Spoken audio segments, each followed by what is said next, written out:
Hello, lovely peoples, and welcome back to my channel. My name is Paridhi, and I am officially an 11th grader. Yay! So, in this video, सबसे पहले मैं chemistry की basics back to basics का lecture देख रही हूँ जो कि पंकज सर ने पढ़ाया था। एंड ये एक दिन पहले ही वीडियो आई थी एंड उस टाइम मैंने नहीं देखा।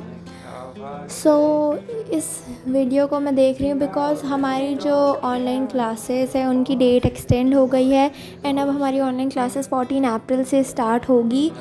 मेरे पास बहुत टाइम मिल गया है बीच में पढ़ने का, एक्स्ट्रा चीज़ें पढ़ने का। तो मैं सबसे पहले बेसिक्स क्लियर करूँगी 9th 10th के, ये बैक टू बेसिक्स वाले video. And along with that मैं कुछ डेमो सेशंस देखूँगी, डेमो वीडियोज़ लेक्चर्स देखूँगी एंड फिर मैं 11th की पढ़ाई स्टार्ट कर दूँगी। एक्चुअली मैंने 1-2 दिन पहले से पढ़ना स्टार्ट कर दिया है। मैंने 1-2 दिन पहले बायो पढ़ी थी, बैक टू बेसिक्स का लेक्चर, तो वो मेरा कंप्लीट हो गया है। बाकी फिर बात आती है नोट्स बनाने की, तो फिर मैं वो अपने लेक्चर के साथ ही बनाऊँगी जब मेरे बैच में स्टार्ट हो जाएंगी क्लासेस तब। एंड यहाँ मैं अपनी रफ़ कॉपी में कुछ इम्पॉर्टेंट पॉइंट्स लिख रही थी जो इस लेक्चर में थे। स्पेशली मैं फ़ोकस करूँगी अपने प्रीवियस 2 साल पुराने 9th क्लास के साइंस के नोट्स को एक बार गो थ्रू कर लूँगी बिकॉज़ ऐसा कहते हैं कि 9th एंड 11th सेम रहती है देन 10th एंड 12th। तो आई थिंक मेरी 9th में जितनी पढ़ाई हुई है वो 11th में काम आएगी बिकॉज़ इस बेसिक लेक्चर में भी काफ़ी सारी चीज़ें 9th की ही थी, इलेक्ट्रॉन, प्रोटॉन एंड न्यूट्रॉन वगैरह। And because 9th and 10th एक बहुत बेसिक चीज़ें पढ़ाते हैं एंड देन 11th 12th में वही बस डिटेल में हो जाता है, that's why. I don't care if I got much at all here in this small town. लगभग 45 मिनट्स का वीडियो देखने के बाद मुझे रियलाइज़ हो गया था कि मुझे 9th के नोट्स एक बार रिकॉल करने पड़ेंगे बिकॉज़ मुझे थोड़ा मैं कुछ चीज़ें भूल रही थी।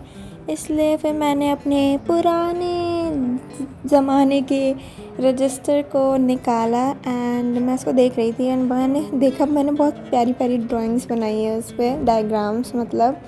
एंड फिर मैंने atoms and molecules and structure of atom वाला चैप्टर दोनों निकाल के इसके नोट्स रीड कर लिए जिससे मुझे थोड़ी क्लैरिटी आ जाए उस बेसिक वाले लेक्चर में। फिर मैंने रफली जस्ट गो थ्रू कर लिया अपने 9th के नोट्स अपनी आँखों से बिकॉज़ मैं विजुअली ज़्यादा अच्छे से रिकॉल कर पाती हूँ। तो ये नोट्स रिवाइज करने के बाद एंड वो ब्रिज कोर्स वाला केमिस्ट्री का लेक्चर देखने के बाद मैंने ले लिया था एक छोटा सा ब्रेक बिकॉज़ इतनी लंबी छुट्टियों के बाद मैं लगातार तो पढ़ नहीं पा रही थी। इसलिए फिर मैंने ब्रेक लिया जिससे मैंने रेड वेलवेट कुकीज़ खाई जो मेरे मामा जी लाए थे एंड ये बहुत ज़्यादा प्यारी हैं एंड पिंक कलर की हैं एंड इनका टेस्ट भी बहुत अच्छा है। एंड ये रही मैं अपने चश्मे के साथ, ये। तो ब्रेक लेने के बाद मैंने सोचा बायो पढ़ लेनी चाहिए, तो फिर मैंने बायो पढ़ी। बायो के लिए मैंने पढ़ा जूलॉजी का एक डेमो लेक्चर जो कि समाप्ति मैम ने पढ़ाया था एंड ये चैप्टर था स्ट्रक्चरल ऑर्गेनाइजेशन ऑफ एनिमल्स। इसमें मैम ने बहुत ज़्यादा बेसिक चीज़ें बहुत सारी चीज़ें 9th की पढ़ाई थी, बस 1-2 चीज़ें ही थी जो मुझसे नहीं बनी जो शायद 11th की थी, बट मैम ने यहाँ बहुत बेसिक से पढ़ाया था। तो इसके पढ़ने के टाइम पे मैंने कुछ भी नोट डाउन नहीं किया था एंड आज के दिन मैंने बस इतना ही पढ़ा। So that's it for today's video guys, thank you so much for watching, bye bye.